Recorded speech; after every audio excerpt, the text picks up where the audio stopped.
ये बस आज किस संदर्भ में? देखिए, भारतीय जनता पार्टी की राजस्थान में सरकार बनी, इसका तोहफा 13 जिलों 40% जनता को पेयजल के लिए और सिंचाई के लिए भी 2.80 लाख हेक्टेयर ज़मीन को सिंचाई की सुविधा मिलेगी।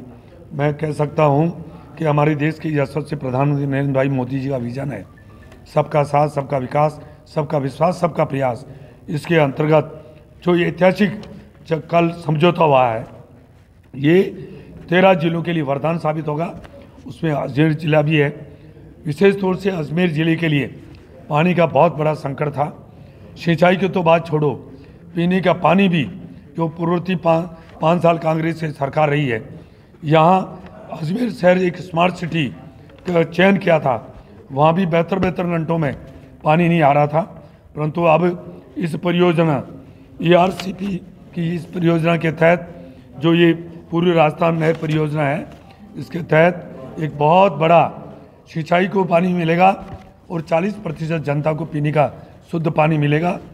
ये नरेंद्र भाई मोदी जी के नेतृत्व में हमारे जल शक्ति मंत्री गजेंद्र सिंह जी शेखावत साहब, हमारे राजस्थान के मुख्यमंत्री भजनलाल जी शर्मा और मध्य प्रदेश के मुख्यमंत्री आदरणीय यादव साहब, इन्होंने कल समझौता और जो सेक्रेटरी सारे मिलकर जो कल समझौता हुआ है, ये एक बहुत बड़ी एक महत्वाकांक्षी योजना है। इसलिए 13 जिलों की जनता को इतना फायदा होगा, सिर्फ पानी और सिंचाई के लिए नहीं, इससे हमारा उद्योग भी बढ़ेगा, हमारा पर्यटन भी बढ़ेगा, हमारी शैक्षणिक गतिविधियाँ भी बढ़ेगी और ये 13 जिला हर क्षेत्र में अग्रणी रहेगा।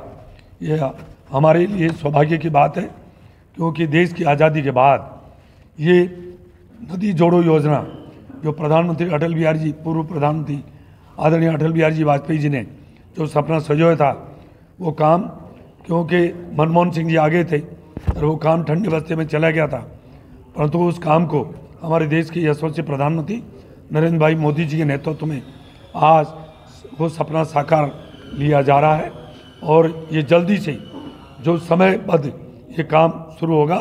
और विशेष तौर से अजमेर ज़िले को, अजमेर शहर हो चाहे गाँव हो, इसमें बहुत बड़ा ये फायदा होने वाला है।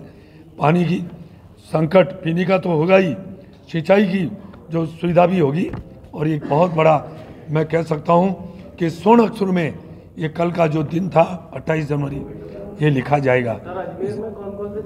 पूरे अजमेर जिला, इसमें पूरे अजमेर ज़िले को मैं आपको बता दूं, ये पूरा अजमेर ज़िला जितने भी बांध है, जो पुरानी बांध है, उन बांधों को भरकर और ये पानी फिर वापस सांबर लेक के अंदर, जब हम बचपन में हम देखते थे ये रूप नदी, ये नदी 12 मास से बहती थी। मेरा गांव जो ढाणी है उस नदी के किनारे 365 दिन नदी बहती थी। परंतु दुर्भाग्य की बात है कि कांग्रेस ने राजस्थान में और केंद्र में ज़्यादा वर्षों तक उन्होंने सरकारें दी, इस व्यवस्था को उन्होंने तहस नहस कर दिया, इसकी उन्होंने कभी चिंता नहीं करी। परंतु पहले अटल बिहारी जी वाजपेयी जी और नरेंद्र भाई मोदी जी के नेतृत्व में एक साकार लेता हुआ अब रूप नज़र आ रहा है। इसलिए जितने भी बांध है, अजमेर ज़िले के जितने भी बांध है, उन बांधों को भरा जाएगा और बाकी जो पानी है फिर यहाँ से होकर रूप नदी जो ये है, इससे होकर सांबर लेक के अंदर ये पानी जाएगा। मैं जल संसाधन समिति का स्थायी समिति का मैं मेंबर हूँ, पूरे देश भर में मैं जा रहा हूँ। मैं आपको बता दूँ, हमारा देश संघीय ढांचा है। ये जो नदी जोड़ो योजना है, नदियों के समझौते की जो अधिकार है वो राज्यों को दे रखा है। जब तक राज्य सहमत नहीं होते हैं तब तक वो नदी जोड़ो योजना वो लागू नहीं हो सकती है। जैसे पंजाब से जो पानी है वो बहकर पाकिस्तान चला जाता है।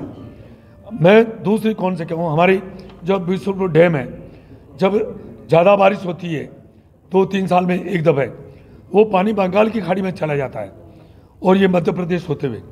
परंतु जब तक प्रदेशों में सहमति नहीं बनती है, क्योंकि ये संघीय ढांचा हमारी संविधान में ये प्रावधान है कि जब तक राज्य सरकारें सहमति नहीं दे तब तक वो नदियाँ नहीं जोड़ सकती है। पहला दफ़ा है 2019 के बाद, ये दूसरा प्रोजेक्ट है। इसके पहले जो बेतवा नदी उसमें मध्य प्रदेश और यूपी की जो 5 नदियां हैं उसका जुड़ने का काम शुरू हो गया है और काफ़ी काम हो चुका है। 40% उस पर काम हो चुका है। ये दूसरा प्रोजेक्ट है जो 26 जिलों का है। इसमें 13 जिले मध्य प्रदेश के और 13 जिले राजस्थान के हैं। और ये कांग्रेस चाहे रिफाइनरी की बात हो, चाहे ERCP की बात हो, ये फंसाने का काम करती है, लटकाने का, और ये उसको रोकने का काम करती है। मैं बार बार हमारे जल शक्ति मंत्री जी बार मुख्यमंत्री जी को चिट्ठी लिखी है, पूर्व जो तत्कालीन मुख्यमंत्री जी को, कि आप ये प्रोजेक्ट इस रूप से बनाइए, 90% हम पैसे देंगे, राज्य सरकार को सिर्फ 10% पैसा देना है। परंतु उन्होंने उनकी नीयत में खोट थी, इसलिए उन्होंने उस योजना को जानबूझ के अटकाया। परंतु आज हमारे नरेंद्र भाई मोदी जी वो है जो कहते हैं जो करते हैं। ये मोदी की गारंटी का काम है।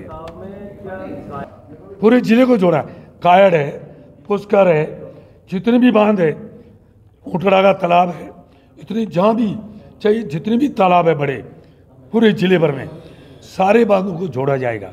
और जोड़कर मैं कह रहा हूँ ना, पहले भी यही सिस्टम था।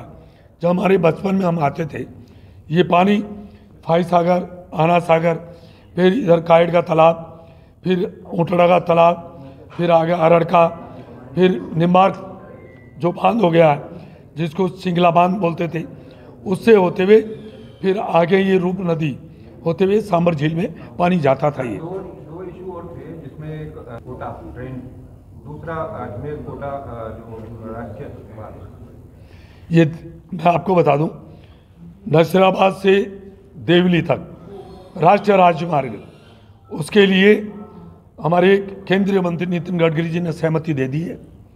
जल्दी वो चालू होने वाला है। और भी जितने भी नेशनल हाईवे वो होने वाले हैं। और अब 2024 में फिर नरेंद्र भाई मोदी तीसरी बार प्रधानमंत्री बनेंगे। और जितने भी आप काम बता रहे हो, चाहे नेशनल हाईवेज हो, चाहे रेलवेज हो, चाहे ये नदी जोड़ो योजना हो, मैं आज कह रहा हूँ इस देश की सारी देश की नदियाँ जुड़ेगी। जहाँ करोड़ों किसान बर्बाद हो जाते हैं बाढ़ की वजह से, उसको निजात मिलेगी। और पानी की कमी की वजह से राजस्थान जैसा प्रदेश सूखे की चपेट में और यहाँ के किसान बर्बाद हो गए। अब उनके सपने साकार होने वाले हैं नरेंद्र भाई मोदी जी के नेतृत्व में। मोदी है तो मुमकिन है, ये मोदी जी की गारंटी के काम है। हमारे 2023 में अभी चुनाव में, विधानसभा चुनाव में, मैनिफेस्टो में भारतीय जनता पार्टी ने कहा था कि यदि हमारी सरकार बन गई तो ये ERCP जो योजना है ये उसको हम पूरा करेंगे। देख लो, कल 28 जनवरी को इस पर हस्ताक्षर हो गए और युद्ध स्तर पे काम शुरू होने वाला है।